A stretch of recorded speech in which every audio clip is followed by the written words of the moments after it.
mean, at one time out, I just challenged him. I said, "This is up to you guys. You know, you obviously we're. I don't know if you're not ready to play. Whatever. We were just kind of blah, and they were just kind of taking it to us. And you know, you got to stand up and play. And you know, to their credit, they did. Obviously, Cardi got hot. Kind of took them out of their zone. They actually started man. Then they went zone, and then we actually made the comeback against the zone. Then they had to go back to man, and we've struggled with their zone the last 2 years, ironically, with teams that were pretty good. But this time, I don't know if it was better preparation. You make shots that you look better. If you go back 2 years ago at Wichita, what were we, 1 for 19 or 1 for 23 or something like that from three. So, you know, he made 6, and that really got us going.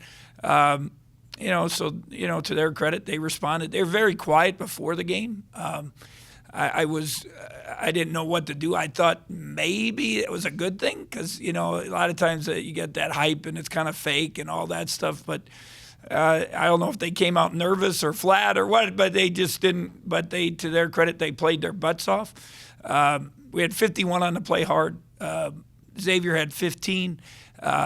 We had 3 guys with double digits, and we barely had double digits against St. Louis as a team. So the effort was definitely there. It's got to be there all the time. Dejuan had 10, and Mike had 11. That was his career high on that. So, you know, you got guys to do, you know, to play their butts off, and that gave us a chance to be in the game. And then Cardi stepped up, you know. But a lot of little plays. Mike gets 7 rebounds. Dejuan's tip on, he's 0 for 8, but he gets that tip in, you know, at 1 second left on the shot clock. Those are the kind of plays you need to win the game. And then Mac had better numbers, 9 and 7, 3 blocks. It was a little more active, got to keep him out of foul trouble, and he had a big play at the end of the game. After kind of an up and down non-conference, just how needed was it for you guys to be able to finish out with the non-conference with the win? Well, I think it was good to win and win a close game because we haven't won a close game, and you had to make the play. Obviously, Cardi makes a big shot, but we also got some stops down the stretch. Xavier got a steal on a possession before, and then we got the 3, and so you know we've been in this scenario quite a bit. I hope that'll help us. I told Wyatt that we were doing the TV. I hope it'll help us, you know, in the Big 12 because a lot of times games are close, and we've been through quite a few of those, and we've had that experience, and so I hope that will make us, you know, get better for that. But it was, you know, it was important for the guys' sake, for their mental, and they still realized it. Obviously, you got to keep learning and getting better. We keep talking about each guy make one less mistake because it's just, you know, it's a football game. It comes down to 3-4 plays, you know, that if you know who makes the mistake and who doesn't, and the less mistakes and that's why older teams win because they make less mistakes. They're experienced, they see things, they're more disciplined, you know, whether it's defense or offense, and you know if we can make one less mistake each game, it's going to add up, and that's going to help us win, you know, play better and win some more games as we move forward. Do you get a sense of urgency from your team heading into the Big 12 to be able to kind of turn things around? Well, I don't know about a sense of, you know, Coach Korn put desperation before on the scouting report, and I said, I don't want desperation, I just want urgency. And, you know, I think that's every day. You know, that's not just the Big 12. It's it's our team. We're a young team. We're a new team. I think it's so hard for the older guys. All of a sudden, they thought it was going to be easy to become the stars, and they found it isn't easy. And, you know, but I hope they're figuring out how to become the main guys on the scouting report and deal with it. You know, we won because Cardi has 25 and 7. Xavier has 18 and 6. Mac has 9 and 7. That makes it easier on the other guys. Now, are they going to do that every game? No. But if we can get consistent effort from them and consistent production from them, it's going to help. And then the other guys can just kind of blend in. So, you know, it's just it'll be interesting. It's start of a new decade. I saw a tweet the other day, K-State number 2 in the last 10 years. The number of wins in the Big 12, that's pretty impressive for me. 2 Big 12 championships, an elite, 2 Elite Eights. Obviously Frank was part of 3 of those years. And the thing to me that is, and Wyatt and I talked about it this morning, you think about the last 7 years, the league has been the best in the country. So we're doing this, and we're second in this in a very tough league. So you feel good about it. But we do have a young team. There's a lot of, I think, in the league, Kansas is very good. West Virginia has shown that they're pretty good. Baylor, I think, is good. And probably hasn't got the pub after they lost the game. They're quietly, going to step into the league, and I think they should be one of the top teams. But after that, there's a mix, and can we be in that mix? We'll have to see. What's your breakdown of Oklahoma going to that? A little bit like us. They got some guys back. Obviously, Doolittle, Manick are really good players. We got to be able to stop them. But at the same thing, what's hurt us all year? The other guys.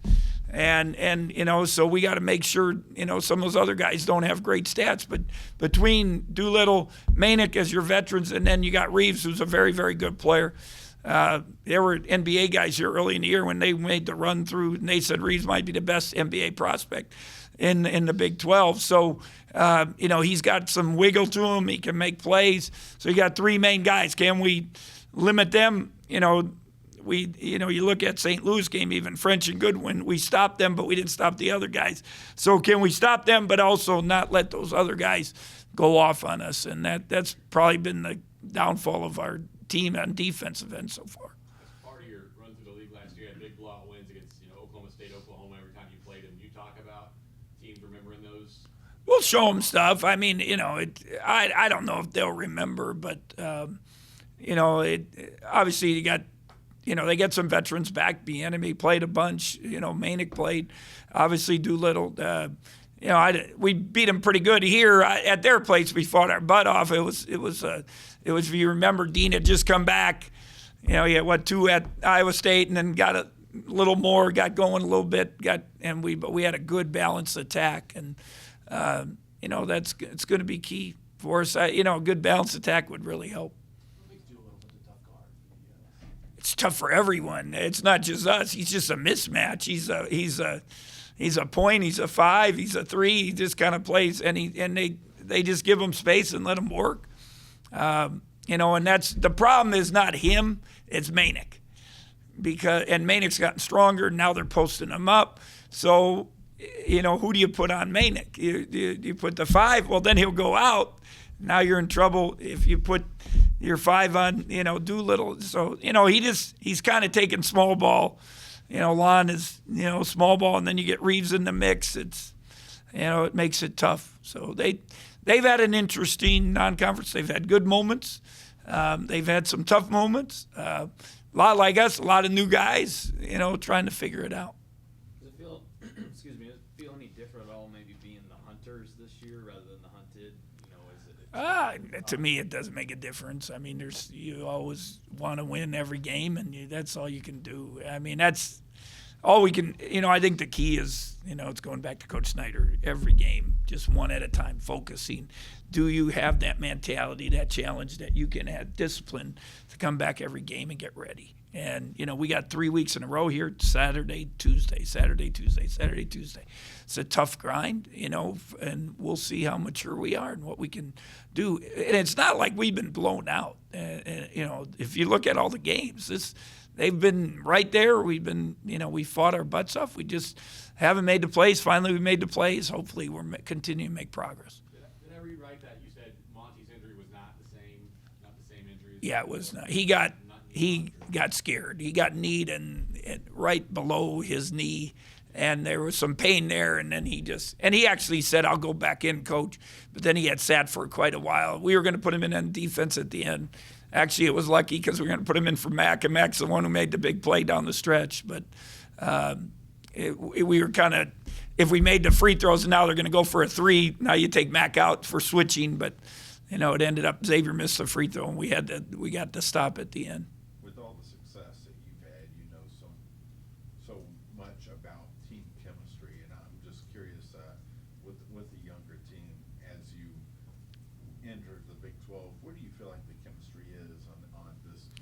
I think it's made some progress.